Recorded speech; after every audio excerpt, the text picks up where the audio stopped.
Over 2 years passed, and the Schlegel household continued to lead its life of cultured, but not ignoble, ease, still swimming gracefully on the grey tides of London.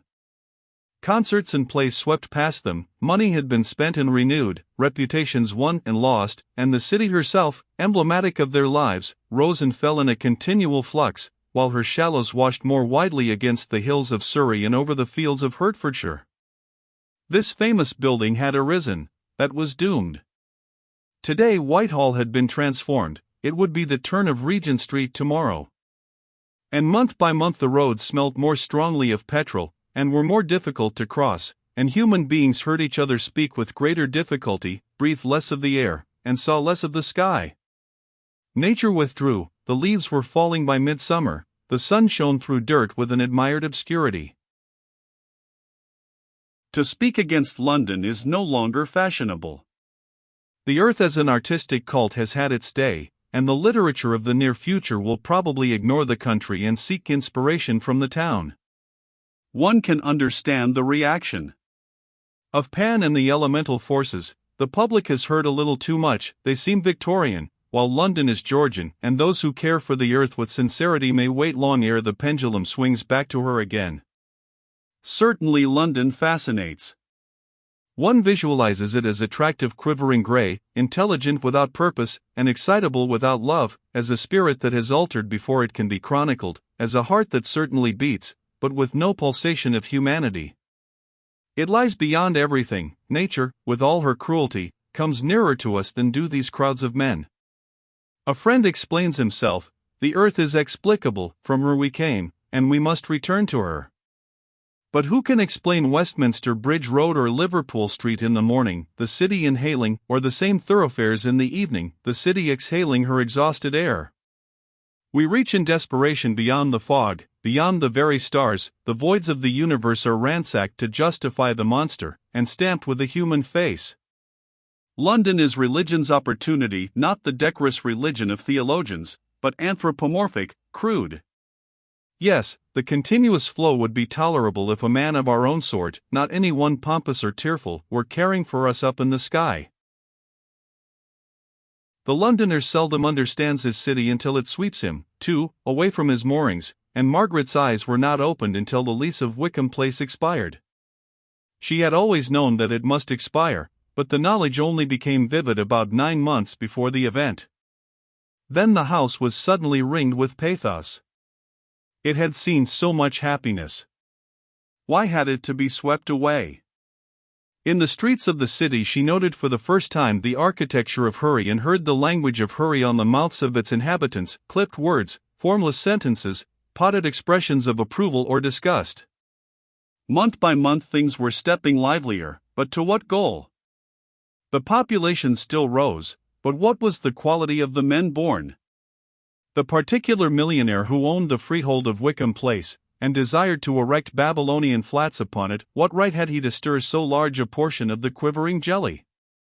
He was not a fool, she had heard him expose socialism, but true insight began just where his intelligence ended, and one gathered that this was the case with most millionaires. What right had such men? But Margaret checked herself. That way lies madness. Thank goodness, she, too, had some money, and could purchase a new home. Tibby, now in his 2nd year at Oxford, was down for the Easter vacation, and Margaret took the opportunity of having a serious talk with him. Did he at all know where he wanted to live? Tibby didn't know that he did know. Did he at all know what he wanted to do? He was equally uncertain, but when pressed remarked that he should prefer to be quite free of any profession. Margaret was not shocked, but went on sewing for a few minutes before she replied. I was thinking of Mr. Vyse. He never strikes me as particularly happy. Yeast, said Tibby, and then held his mouth open in a curious quiver, as if he, too, had thought of Mr. Vyse, had seen round, through, over, and beyond Mr. Vyse, had weighed Mr. Vyse, grouped him, and finally dismissed him as having no possible bearing on the subject under discussion. That bleat of Tibby's infuriated Helen. But Helen was now down in the dining room preparing a speech about political economy. At times her voice could be heard declaiming through the floor. But Mr. Vyse is rather a wretched, weedy man, don't you think? Then there's Guy. That was a pitiful business. Besides, shifting to the general, everyone is the better for some regular work. Groans. I shall stick to it, she continued, smiling. I am not saying it to educate you, it is what I really think. I believe that in the last century men have developed the desire for work, and they must not starve it. It's a new desire. It goes with a great deal that's bad, but in itself it's good, and I hope that for women, too, not to work will soon become as shocking as not to be married was 100 years ago. I have no experience of this profound desire to which you allude, enunciated Tibby. Then we'll leave the subject till you do. I'm not going to rattle you round. Take your time. Only do think over the lives of the men you like most, and see how they've arranged them. I like Guy and Mr. Vyse most, said Tibby faintly, and leant so far back in his chair that he extended in a horizontal line from knees to throat. And don't think I'm not serious because I don't use the traditional arguments, making money, a sphere awaiting you, and so on, all of which are, for various reasons, cant. She sewed on. I'm only your sister. I haven't any authority over you, and I don't want to have any. Just to put before you what I think the truth. You see, she shook off the pince-nez to which she had recently taken. In a few years we shall be the same age practically, and I shall want you to help me. Men are so much nicer than women. Laboring under such a delusion, why do you not marry? I sometimes jolly well think I would if I got the chance. Has nobody asked you? Only ninnies.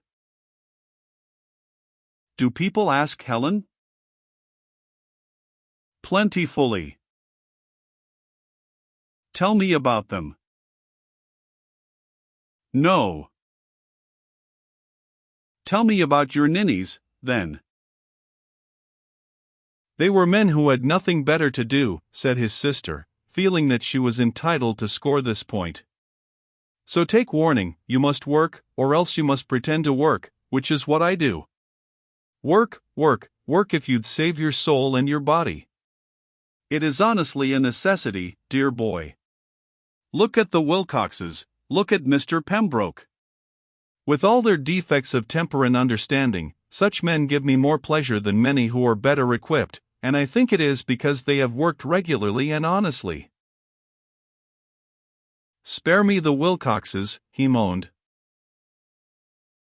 I shall not. They are the right sort. Oh, goodness me, Meg, he protested, suddenly sitting up, alert and angry. Tibby, for all his defects, had a genuine personality. Well, they're as near the right sort as you can imagine. No, no, oh, no. I was thinking of the younger son, whom I once classed as a ninny, but who came back so ill from Nigeria. He's gone out there again, Evie Wilcox tells me, out to his duty. Duty always elicited a groan. He doesn't want the money, it is work he wants, though it is beastly work, dull country, dishonest natives, an eternal fidget over fresh water and food. A nation that can produce men of that sort may well be proud. No wonder England has become an empire. Empire? I can't bother over results, said Margaret, a little sadly. They are too difficult for me. I can only look at the men. An empire bores me, so far, but I can appreciate the heroism that builds it up.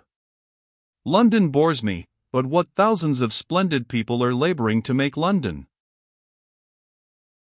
What it is, he sneered. What it is, worse luck. I want activity without civilization. How paradoxical. Yet I expect that is what we shall find in heaven. And I, said Tibby, want civilization without activity, which, I expect, is what we shall find in the other place. You needn't go as far as the other place, Tibbikins, if you want that. You can find it at Oxford. Stupid. If I'm stupid, get me back to the house hunting. I'll even live in Oxford if you like, North Oxford. I'll live anywhere except Bournemouth, Torquay, and Cheltenham. Oh yes, or Ilfracombe and Swanage and Tunbridge Wells and Surbiton and Bedford. They're on no account. London, then. I agree, but Helen rather wants to get away from London. However, there's no reason we shouldn't have a house in the country and also a flat in town, provided we all stick together and contribute. Though of course, oh, how one does maunder on and to think of the people who are really poor. How do they live? Not to move about the world would kill me. As she spoke, the door was flung open, and Helen burst in a state of extreme excitement. Oh, my dears, what do you think? You'll never guess. A woman's been here asking me for her husband. Her what? Helen was fond of supplying her own surprise. Yes, for her husband, and it really is so. Not anything to do with Bracknell, cried Margaret, who had lately taken on an unemployed of that name to clean the knives and boots. I offered Bracknell, and he was rejected. So was Tibby. Cheer up, Tibby. It's no one we know. I said, Hunt, my good woman, have a good look round, hunt under the tables, poke up the chimney, shake out the antimacassars. Husband? Husband? Oh, and she's so magnificently dressed and tinkling like a chandelier. Now, Helen, what did really happen? What I say. I was, as it were, orating my speech. Annie opens the door like a fool, and shows a female straight in on me, with my mouth open. Then we began very civilly. I want my husband, what I have reason to believe is here. No, how unjust one is. She said whom, not what. She got it perfectly. So I said, name, please, and she said, Lon, miss, and there we were. Lon? Lon or Len? We were not nice about our vowels. Lanolin. But what an extraordinary! I said, my good Mrs. Lanolin, we have some grave misunderstanding here. Beautiful as I am, my modesty is even more remarkable than my beauty, and never has Mr. Lanolin rested his eyes on mine. I hope you were pleased, said Tibby. Of course, Helen squeaked. A perfectly delightful experience. Oh, Mrs. Lanolin's a dear, she asked for a husband as if he were an umbrella. She mislaid him Saturday afternoon, and for a long time suffered no inconvenience. But all night, and all this morning her apprehensions grew. Breakfast didn't seem the same, no more did lunch, and so she strolled up to 2, Wickham Place as being the most likely place for the missing article. But how on earth? Don't begin how on earthing. I know what I know, she kept repeating, not uncivilly, but with extreme gloom. In vain I asked her what she did know. Some knew what others knew, and others didn't, and then others again had better be careful. Oh dear, she was incompetent. She had a face like a silkworm, and the dining room reeks of orris root. We chatted pleasantly a little about husbands, and I wondered where hers was too, and advised her to go to the police. She thanked me. We agreed that Mr. Lanolin's a naughty man, and hasn't no business to go on the lardida. But I think she suspected me up to the last. Bag's I writing to Aunt Julie about this. Now, Meg, remember, Bag's I. Bag it by all means, murmured Margaret, putting down her work. I'm not sure that this is so funny, Helen. It means some horrible volcano smoking somewhere, doesn't it? I don't think so, she doesn't really mind.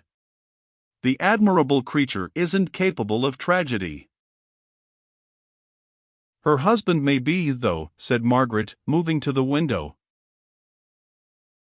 Oh no, not likely. No one capable of tragedy could have married Mrs. Lanolin. Was she pretty? Her figure may have been good once. The flats, their only outlook, hung like an ornate curtain between Margaret and the welter of London. Her thoughts turned sadly to house hunting. Wickham Place had been so safe. She feared, fantastically, that her own little flock might be moving into turmoil and squalor, into nearer contact with such episodes as these. Tibby and I have again been wondering where we'll live next September, she said at last. Tibby had better first wonder what he'll do, retorted Helen, and that topic was resumed, but with acrimony.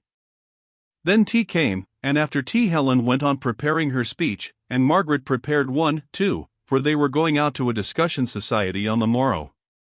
But her thoughts were poisoned. Mrs. Lanolin had risen out of the abyss, like a faint smell, a goblin football, telling of a life where love and hatred had both decayed.